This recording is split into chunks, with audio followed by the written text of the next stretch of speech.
Students, BCom first year में मैंने आपको इंट्रोडक्शन करवाया था आपके सिलेबस से।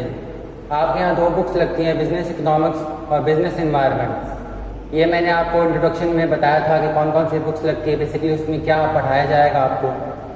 आज हम पहली बुक के बारे में बात करते हैं। आपके दो बुक्स है, बिजनेस इकोनॉमिक्स और दूसरी है इकोनॉमिक एनवायरनमेंट इन इंडिया, जिसे बिजनेस एनवायरनमेंट भी कहते हैं, व्यावसायिक वातावरण भी कहते हैं। बिजनेस इकोनॉमिक्स जो है 12th में जो आपने कॉन्सेप्ट्स पढ़े हैं उन्हीं को एक हायर लेवल पे हम पढ़ेंगे, तो वो हम बाद में शुरू करते हैं। पहले थोड़ा सा ऐसा एनवायरनमेंट लेते हैं जो आपको ज़्यादा अच्छा लगे, जैसे ज़्यादा जिससे आप हो फैमिलियर हो। अब इसके अंदर सबसे पहले हम लेते हैं इकोनॉमिक एनवायरनमेंट ऑफ इंडिया।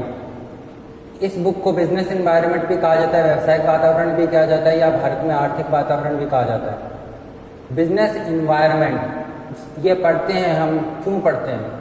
सबसे पहले एनवायरनमेंट की डेफिनेशन आपको बताइए। आसपास का जो वातावरण होता है जिसके अंदर हम रहते हैं उसको एनवायरनमेंट कहते हैं। पेड़ पौधे हैं, हमारा क्लाइमेटिक कंडीशंस हैं, किस तरह के लोगों में हम रहते हैं, कहाँ रहते हैं, ये सब चीज़ें हमारे एनवायरनमेंट को बताती हैं। और बिजनेस एनवायरनमेंट वो होता है जिसके अंदर बिजनेस ऑपरेट करता है। एक व्यवसाय, एक फर्म है जिस एनवायरनमेंट में ऑपरेट करती है उसको बिजनेस एनवायरनमेंट कहते हैं। अब यहाँ पे कुछ लोग इकोनॉमिक एनवायरनमेंट और बिजनेस एनवायरनमेंट को एक चीज़ मान लेते हैं। एक चीज़ मैं बता दूँ, उसमें थोड़ा सा डिफरेंस है। बिजनेस एनवायरनमेंट जब हम बात करते हैं तो उसमें दोनों चीज़ें आती हैं, इकोनॉमिक एनवायरनमेंट और नॉन इकोनॉमिक एनवायरनमेंट। ये दोनों चीज़ें मिलकर बिजनेस एनवायरनमेंट बनाती हैं। तो बिजनेस एनवायरनमेंट थोड़ी सी एक ब्रॉडर टर्म है। जब हम बिजनेस एनवायरनमेंट की बात करते हैं तो उसके अंदर इकोनॉमिक और नॉन इकोनॉमिक दोनों ही आते हैं, आर्थिक भी आते हैं और गैर आर्थिक भी आते हैं। अब हम इन्वायरमेंट के बारे में जानते हैं, जानना भी बहुत ज़रूरी होता है। हम साइंस में पढ़ते हैं, हम जिस कल्चर में रहते हैं, जिस सोसाइटी में रहते हैं, जिस समुदाय में रहते हैं उसके बारे में भी हम जानते हैं। तो ये जानना बहुत ज़रूरी होता है। अगर हम नहीं जानेंगे तो हम उसमें सर्वाइव नहीं कर पाएंगे। जहाँ हम रहते हैं वहाँ की भाषा को समझने की कोशिश करते हैं, लोगों को समझने की कोशिश करते हैं। जो फिज़िकल एनवायरनमेंट होता है, नेचुरल एनवायरनमेंट होता है, उसके बारे में भी जानना बहुत ज़रूरी होता है। बारिश हो रही है तो उसके हिसाब से हम अपने को अकोमोडेट करते हैं। धूप है तो धूप में कितना बार निकलना है, कितना धूप हम सहन कर सकते हैं, उसके लिए क्या अरेंजमेंट करना है, एसी कैसे पहले से तैयार करना है। जब गर्मियों का सीज़न आता है तो एसी हम पहले से रिपेयर करवा के रखते हैं, कूलर्स तैयार करके रखते हैं। सर्दियों में हम सर्दियों के कपड़े तैयार करके रखते हैं। बारिश में कैसे निकलना है, छता लेके निकलना है। तो जो नेचुरल कंडीशंस होती है उस एनवायरनमेंट के हिसाब से अपने आप को ढालने की कोशिश करते हैं।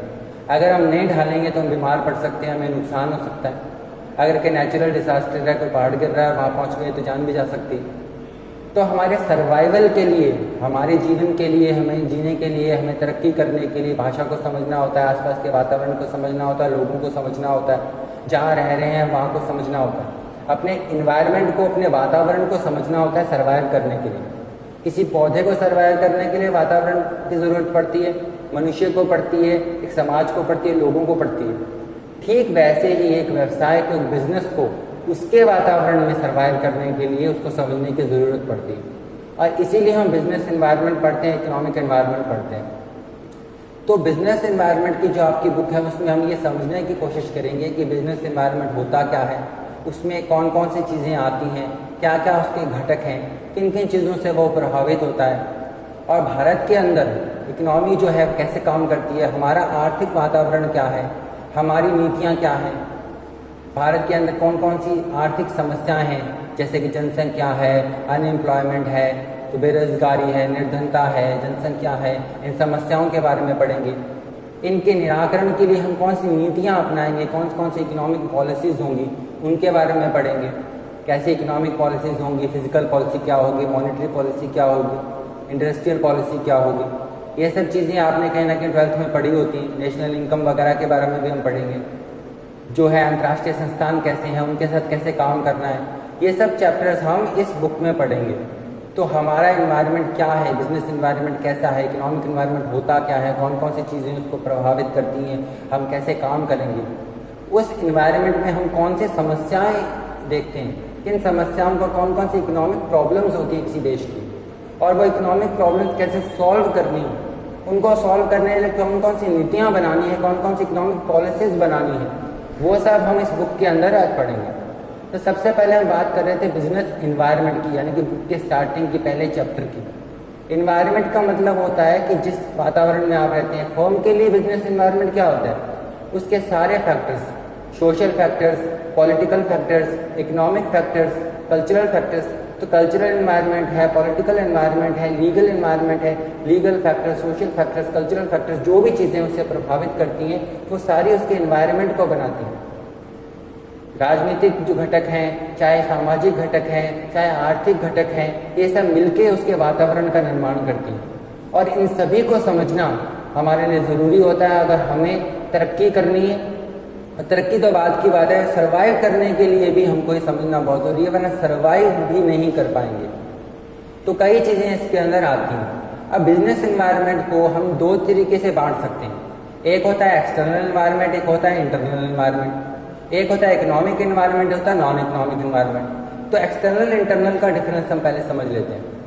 इंटरनल इन्वायरमेंट की बात करते हैं, आंतरिक वातावरण की बात करते हैं, तो उसके अंदर वो चीज़ें आती हैं जो हमारे नियंत्रण में है, कंपनी के, फर्म के नियंत्रण में है, जो हमारे अंदरूनी मामले हैं, जिसके अंदर हमारी प्लानिंग आती है। हम क्या प्लानिंग कर रहे हैं, कैसे प्लानिंग करते हैं, कैसे डायरेक्शन करते हैं। तो मैनेजमेंट के अंदर हमने ये सब चीज़ें पढ़ी होती हैं। ये मैनेजमेंट, डायरेक्टिंग, प्लानिंग वगैरह ये सब हमारे आंतरिक चीज़ें होती हैं। हम ये चीज़ें करते हैं। हमारी क्या उद्देश्य हैं, क्या ऑब्जेक्टिव्स हैं, हम कैसे काम करेंगे, उस बात पर निर्भर करता है हम क्या करना चाहते हैं, हमारे ऑब्जेक्टिव्स क्या हैं, हमारे प्लान्स क्या हैं। तो हमारे फ्यूचर प्लान्स के बारे में हम इसके अंदर देखते हैं, हमारे ऑब्जेक्टिव्स के बारे में इसमें देखते हैं। तो इसमें हम ये पढ़ते हैं, इसके अंदर हम ये पढ़ते हैं हमारा ऑर्गेनाइजेशन स्ट्रक्चर कैसा है। इसके अंदर हम ये देखते हैं हमारे लोग कैसे हैं। तो इंटरनल एनवायरनमेंट के अंदर हमारे ह्यूमन रिसोर्सेज आते हैं, हमारे वो लोग आते हैं जो हमारा काम देखते हैं, वो किस प्रकार के हैं, उनकी ट्रेनिंग कैसी है, हमारा ऑर्गेनाइजेशन स्ट्रक्चर कैसा है, प्रोडक्शन कैसा है, हम कौन से टेक्निक यूज़ कर रहे हैं उत्पादन के लिए, किस चीज़ का उत्पादन कर रहे हैं, उसकी कीमत निर्धारण कैसे हो रही है। ये सब चीज़ें बेसिकली हमारे नियंत्रण में होती हैं। तो जो आंतरिक रूप से हम निर्णय लेते हैं, हमारे बिजनेस के अंदरूनी चीज़ें हैं, हमारा ऑर्गेनाइजेशन स्ट्रक्चर वगैरह है, वो सब इंटरनल एनवायरनमेंट में आता है, उस पर हमारा कंट्रोल होता है। हमारा कंट्रोल से मतलब यहाँ भी ये नहीं है कि हमारा 100% कंट्रोल होता है, हमारा कुछ सीमा तक ही कंट्रोल होता है उसके अंदर। फिर उसके बाद आता है एक्सटर्नल एनवायरनमेंट, वो एनवायरनमेंट जिसके अंदर हम काम करते हैं और जिसके अंदर हमारा कंट्रोल बहुत कम होता है, क्या होता नहीं है, बिल्कुल मिनिमम होता है। बाद आता है एक्सटर्नल एनवायरनमेंट। एक्सटर्नल एनवायरनमेंट वो एनवायरनमेंट है जो हमारे कंट्रोल में नहीं है। ये वो बाहरी वातावरण है जिसके अंदर हम काम करते हैं, कोई भी फर्म ऑपरेट करती है। इसके अंदर आता है देश की आर्थिक नीतियाँ क्या हैं, इकोनॉमिक कंडीशंस क्या हैं, लीगल कंडीशंस क्या हैं, सोशल कंडीशंस क्या है, कल्चर कैसा है, वो चीज़ें जो बाहर से हमको प्रभावित करती हैं। सरकार कैसी बनेगी इस पर हमारा कोई नियंत्रण नहीं है, एक्सटर्नल फैक्टर हो गया। सरकार कैसे काम करती है, जिस देश में आप रहते हैं उसका आर्थिक संरचना कैसी है, उसका इकोनॉमिक मॉडल कैसा है, ये हमारे नियंत्रण में नहीं है।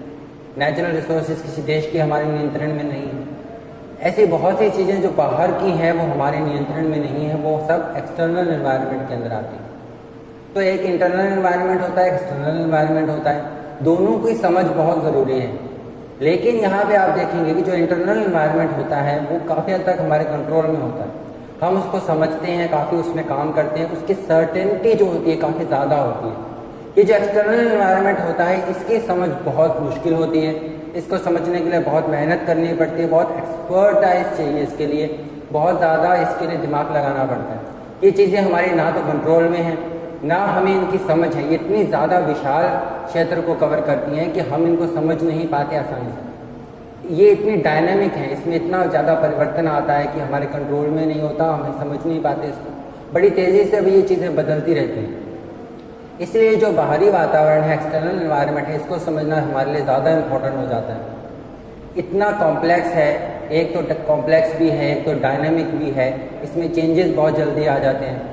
अब जितना ज़्यादा चेंज आएगा, जितना ज़्यादा परिवर्तन आएगा किसी चीज़ में, हम उसको समझ नहीं पाएंगे, क्योंकि जितनी जल्दी हम उसको समझेंगे उससे पहले उसमें कुछ नयापन आ गया होगा, और फिर हम उसको उस दूसरी चीज़ को समझेंगे इतने में फिर वो भी बदल जाएगी। तो ये जो एक्सटर्नल एनवायरनमेंट है इसको समझना ज़्यादा मुश्किल होता है।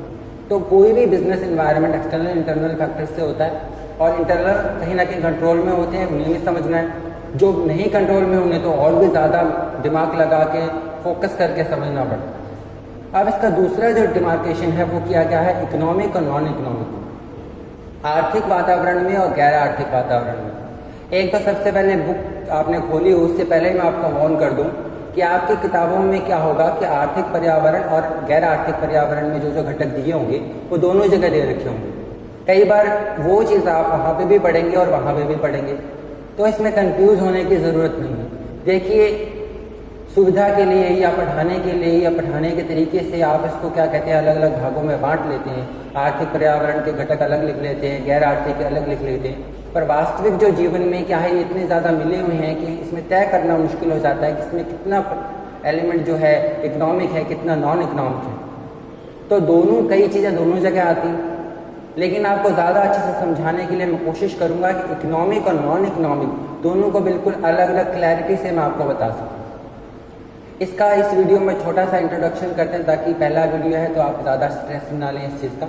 ये बहुत सिंपल चीज़ें हैं, लेकिन इनको समझना गहराई तक पड़ता है। बुक में आप याद कर सकते हैं, एक एक फैक्टर रट सकते हैं, पेपर में भी इजीली ये चैप्टर हो जाता है, लेकिन मैं हमेशा कहता हूँ जो पहले चैप्टर होते हैं, स्टार्टिंग चैप्टर होते हैं, यही सबसे ज़्यादा कॉम्प्लेक्स होते हैं, क्योंकि यहाँ हम गलती कर जाते हैं। हमको लगता है सिंपल है, लेकिन हम बहुत सारा इसमें चीज़ें मिस कर जाते हैं।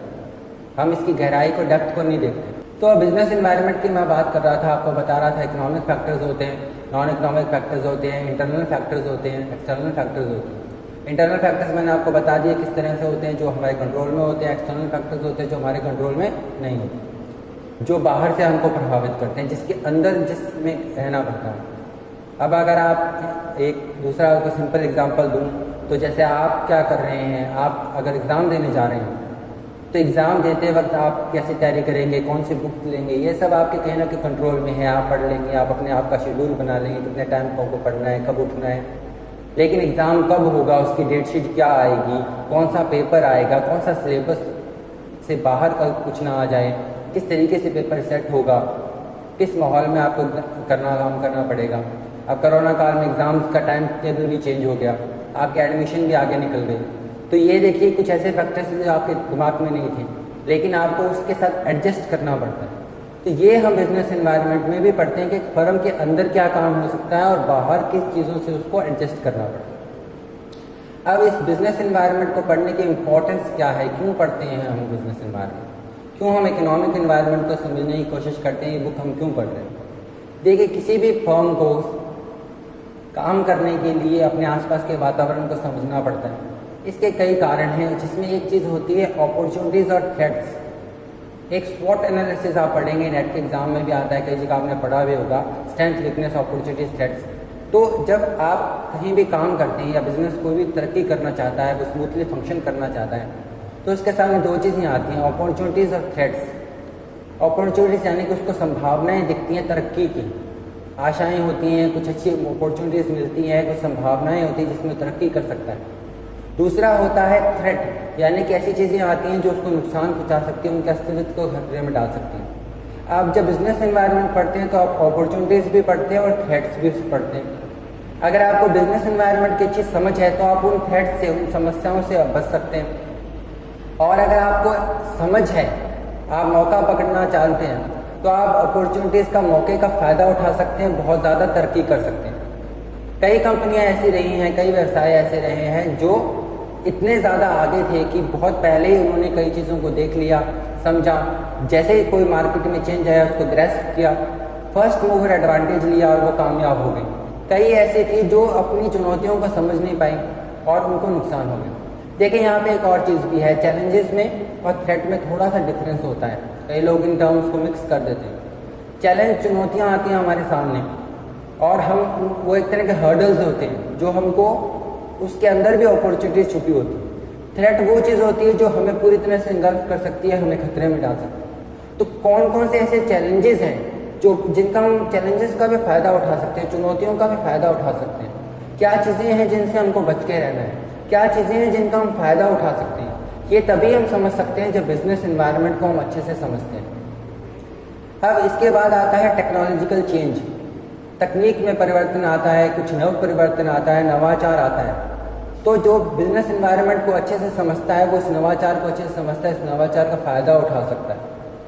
बिजनेस एनवायरनमेंट को इसलिए भी समझना ज़रूरी है क्योंकि हमारे जिस हम सिस्टम में रहते हैं वहाँ पे राजनीति भी हम पे भारी होती है, हम पे आर्थिक बदलाव भी प्रभाव डालते हैं, सामाजिक प्रभाव भी डालते हैं। हम सामाजिक प्राणी हैं, तो जो बिजनेस चला रहे हैं वो भी उसी समाज में रहते हैं, उसी सोसाइटी में रहते हैं, तो वो उससे अछूते नहीं सकते, भले ही वो एक इकोनॉमिक ऑर्गेनाइजेशन हो, लेकिन वो भी उससे प्रभावित होते हैं। तो जब आप बिजनेस एनवायरनमेंट को समझते हैं तो आप समस्याओं का सामना कर सकते हैं, आप पे जो खतरा मंडरा रहा है उससे बच सकते हैं, आपको जो अच्छी चुनौतियां मिल रही हैं उसको आप कैसे फ़ायदा उठाते हैं, चुनौतियों को कैसे बदल सकते हैं अवसरों में, ये भी आप सीखते हैं।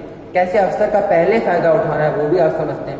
आप बहुत सारे लोगों से आज के टाइम में कम्पीट कर रहे हैं, आपके बहुत ज़्यादा प्रतिस्पर्धा हो रही है, बहुत सारे आपके ऐसे अपोनेंट्स हैं जो एक मुंह से ही आपको पूरी तरह से खतरे में डाल सकते हैं। आप कोई ऐसा प्रोडक्ट बना रहे हैं और उसका कोई ऐसा अल्टरनेटिव आ गया जो आपसे काफ़ी अच्छा है, तो अगले ही दिन आपका ऐसा होगा शेयर प्राइस धड़ाम से गिर पड़ेगा, आपकी कंपनी के लिए मुश्किल हो सकती है। आपसे बढ़िया टेक्नोलॉजी आ जाती है तो आपका सामान कौन खरीदेगा, तो उसको पहले से आप समझेंगे तभी आप उसके लिए तैयार हो पाएंगे। तो इसलिए जो बिजनेस एनवायरनमेंट है इसको समझना ज़रूरी होता है। अपने लोग जो अंदर काम कर रहे हैं आपके साथ, उनको खुश रखने के लिए, बाहर जो लोगों से आपको डील करना है उनको खुश रखने के लिए, उनकी क्या अपेक्षाएं हैं आपसे उसको भी आपको देखना होता है। आपके जो लोग आपके लिए काम कर रहे हैं उनकी क्या अपेक्षाएं हैं उस पर भी आपको खरा उतरना पड़ता है। तो ये बिजनेस एनवायरनमेंट को समझने की इम्पोर्टेंस है कि हम अपनी चुनौतियों को भी समझें, अवसरों को भी समझें, जो लोग हमसे प्रभावित हो रहे हैं उनको भी हम समझें, उनकी अपेक्षाओं पे भी खरे उतरें। जो लोग हमको प्रभावित कर सकते हैं हम उनको कैसे अपनी तरफ मोड़ें, ये सब चीज़ें हम तभी समझ सकते हैं जब हमें बिजनेस एनवायरनमेंट की अच्छी समझ होगी। तो ये इसका इम्पोर्टेंस है। अगले वीडियो में मैं आपको बताऊंगा इकोनॉमिक फैक्टर्स कौन से होते हैं, नॉन इकोनॉमिक फैक्टर्स कौन से होते हैं, उनका डिटेल में आपको मैं बताऊंगा ताकि आपको ज़्यादा अच्छे से समझ में आए। Thank you.